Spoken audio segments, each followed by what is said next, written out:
Calicoe versus the legendary, y'all getting divided. Loaded Lux. So when I expose them, they all gonna hate me. What I'm saying is it don't matter if you loaded Lux when that gun on safety. It's gonna be a lot of head rolls.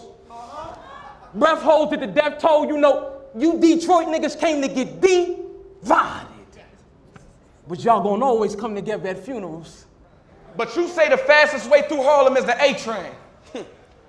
So I know he never had a chance because I'm shooting without a cameraman. So when I pop, the fastest way through Harlem is in an ambulance. They didn't even book you niggas rooms. I told them Harlem Hospital giving beds out. Yo, what up, what up? It's the kid CjCity. You tuned in to Piece Apart. We back for another bar for bar breakdown. A couple of my subscribers, they've been asking me to do this battle. So I think it's time that I finally try to tackle what Loaded Lux is talking about. This battle has about 2.5 million views, and I'm probably sure about 2 million people don't understand fully what this man's talking about, so I'm here to help you guys out. My thoughts on this battle, I was actually there at Summer Madness too, so this battle was pretty intense, pretty crazy in person. There's a lot of controversy with the fall off and the slip up and the choke, and then he came back. Did he win 3-zip? Did he lose the battle? Calicoe feel like he won. So we're gonna go ahead and we're gonna talk about all that. I'm gonna break it down for you. Personally, how I feel with chokes, if you choke, we just judging the material that you spit so far. You don't automatically lose. So if you choke after spitting about 24 bars and those were better than somebody's 60 bars, you win the round. That's just how I feel.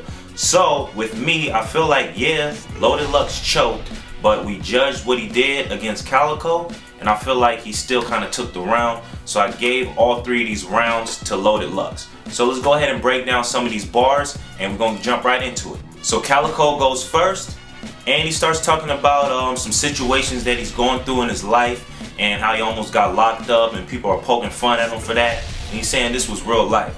I feel like he took the time to address this because he knew this was going to be the biggest match on the biggest stage, and he just wanted everybody to know his story. Didn't really have anything to do with Loaded Lux, but he starts jumping into some bars with Loaded Lux, and he says that Loaded Lux, he never took a shot at nobody in 10 years.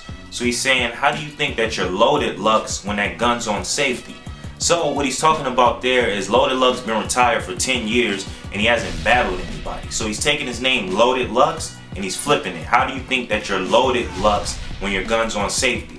If the gun is loaded but it's on safety, it's not firing, it's not doing any damage to anybody. So he's talking about Loaded Lux is not really a legend because even though his gun was loaded, he been playing it safe for 10 years. He didn't battle anybody. Then he says, if you're Jules Rocky, I'm taking him ASAP. So he pretty much talking about Rocky ASAP. He's a rapper, but he's just taking his name and flipping that. If you're Jules Rocky, like Rocky ASAP, then I'm taking him ASAP as soon as possible. He said, I call them guns Pat because they don't say Jack. So he's talking about the game show. Pat Sajak was the host, and he's just talking about that the gun, he called it Pat because it don't say Jack, like it don't say anything. But he's just playing on Pat Sajak. Then he says, I kidnap your whole family, even your mom, trick. You never see your son again, turn you to Don Tripp. So Don Tripp, he had a song where his baby mama took the rights from his son. He couldn't see his son. He was real frustrated and he made a song about it. So pretty much Calicoe's talking about he'll kidnap Loaded Lux's whole family and Loaded Lux will never see his son again because he kidnapped him. And he's gonna turn him into Don Tripp because Don Tripp couldn't see his son and Loaded Lux won't be able to see his son after Calicoe kidnaps him. Then he says, I put the pound to your chin like you talking on the phone. So they call guns pounds because guns usually weigh the 4 pound or a pound. They usually weigh pounds, so they call guns pounds. So he said he put the gun pretty much to his chin like he talking on the phone. If you're talking on the phone, on these new touchscreen phones obviously, then you're gonna see the number pad, but you're gonna notice that the pound is right there in the middle at the bottom, and it's gonna be right there at your chin when you're talking. Yeah, that was pretty much it from Calicoe. I mean, he had a couple bars in there, but he kind of wasted like the first minute and a half addressing personal situations. Then he got into these bars. So that was a cool little round from Calicoe. Now we're gonna get into Loaded Lux. Just some crazy stuff. A lot of people think he does a lot of filler. He does, but a lot of this filler kind of makes sense and it means something. So we'll break it down. So he starts off and he's saying that you Detroit dudes came to get divided. So that might sound like filler, but what he's talking about is Detroit. And he called Detroit people the D. So he's just taking the word D and Detroit, and he's just gonna run with that whole scheme right now. So Detroit, you divided. So, but he's talking about divided, like you're gonna get separated. But he's just taking the word divided. Y'all getting divided, but you're gonna always come together at funerals. So he's saying when he separates you guys, you're getting divided, but when he kills them, you guys gonna come right back together because it's gonna be a funeral. Then he said, now you even decided. So he's saying that you've decided to die, but he's taking the word Detroit and he's saying that you decided, like you've sided with the D. You chose that to be the side that you rep. Then he says, but why does this happen when the preacher signs in? Well, it's a signing. So what he's talking about there is when you go to a funeral, they usually have a signing, like everybody who attended the funeral, they sign in. But Loda Lux is saying this is a signing for that reason, but he's also saying this is a signing like if you go like to a concert or a celebrity goes to the mall, a book signing, they sign their autograph. So he's using that and he's gonna say, look at the portraits of all my corpses. So he uses that and he incorporates that into his next line where he says, look at all these portraits of my corpses. I'm just waiting on you dude sizes. So that was a double entendre right there because he's still playing off the funeral and he's saying I'm waiting on your sizes, like the coffin sizes, but he's also saying this is a portrait. So he's waiting on your portrait sizes. So, I mean, portrait picture frames, the sizes of that and the sizes of coffins. Then he says, I can have the pain in your pick pained into a twit frame. So what he's talking about there is he's still playing off of this portrait in the funeral. So I can have the pain and that pick, like that picture, paned. So if you have something paned, like a window pane, it's just, if you have a window and it's paned, you put the glass in the middle of the window. So when you take a picture and it's paned, you put it in a glass frame and you put the glass in front of it and you frame the picture. That's how you get it paned. So he's gonna put that into a twit frame, but you know they have a picture frame, but you're just talking about a twit frame instead of a picture frame, because a twit frame, that's just where you upload pictures onto Twitter or to the internet so everybody can see it.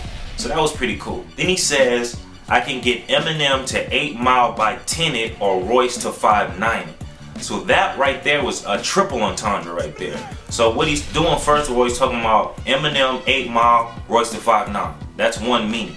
Then he's saying I can have Eminem 8 by 10 it.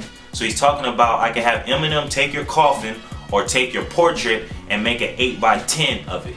And then he's saying, or I can have Royce 5'9 it. So he's talking about Royce 5'9, or you can get Royce to 5'9 to 5 by 9 your portrait or 5 by 9 your coffin.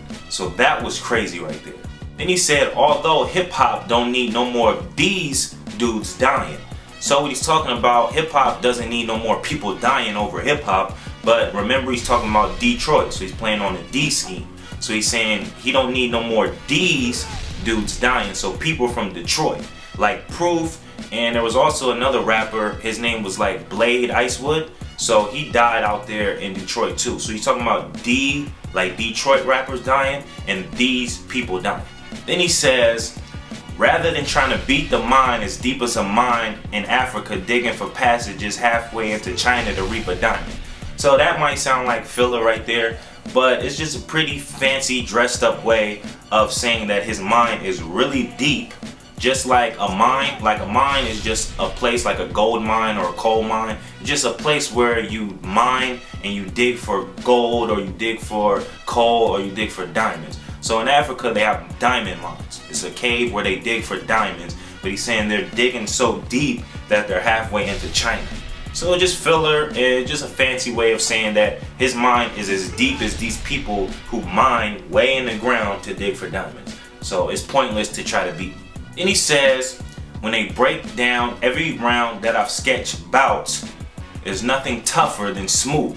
So we gotta pause there because he kind of rushed all of this. So what he's talking about, if you break down all of his rounds, there's nothing tougher than smooth. Like Calicoe acts tough, a lot of people act tough, but there's nothing tougher than this smooth act that I'm about to give you. I got my suit on, I got the casket, I'm smooth. It's nothing tougher than smooth. So then he goes ahead and he compares that to the rusty tools in the shed house. So what he's talking about is if you got rusty tools in the shed house, they're gonna be smooth. They're not gonna be sharp. They're not gonna be like a saw. It's not gonna be able to cut anything. So that's what he's talking about there. Then he goes into a line where he's talking about Smack, where Smack actually flies the artists out. He books their hotel rooms. He gives them a place to stay for the event. But he's saying that they don't even have to book your room because Harlem Hospital's giving beds out. So he's just talking about that he's gonna injure him, he's gonna kill him, he's gonna send him to the hospital, and they're gonna have a bed. So Smack's not even gonna have to book their room because they're gonna be spending the night in the hospital. So yeah, that was pretty much it right there. This is the legendary choke right here. And I've been hearing a lot of speculations that this choke was planned, and I feel personally that this was a legit choke and he did not plan this for many reasons. First of all, reason one, round two, he picks right up where he choked and he finishes the round. But if you listen closely, he says, you know what, I'll just beat you with a round and a half. I'm not even gonna spit my second round. So that's implying that he already had a second round prepared and he's not gonna spit it because he just wants to pick up where he left off at. Second, probably a week later or 2 weeks later, he drops a breakdown and he releases the second verse that he actually wrote that he never got to spit. So if he already had that prepared, I don't think he wrote another round after Summer Madness was over, spent time on Calicoe, memorized all that just to leak it out as a blog where it would not get that many views. I mean, the battle got 2 million views and the blog probably got maybe 200,000. So it doesn't make sense to me. You'd want to spit that at Summer Madness and body bag this dude 3-zip in front of the whole world. So that's another reason. So yeah, that was pretty much it. That was a legit choke to me, but he still came back and he took over the battle and he won it. So if you guys think he automatically lost the round because of the choke, let me know. Tell me how you guys thought this round played out. If you guys was thinking Calicoe won and you think his bars was better, you think Low Deluxe is just a bunch of filler, let me know. We're gonna comment, we're gonna talk about this, man. Make sure you check out my last breakdown that I did, Newborn vs Super Rider. It was a crazy breakdown, crazy battle. So we're gonna come back for round two, CJ City, piece to part. Peace.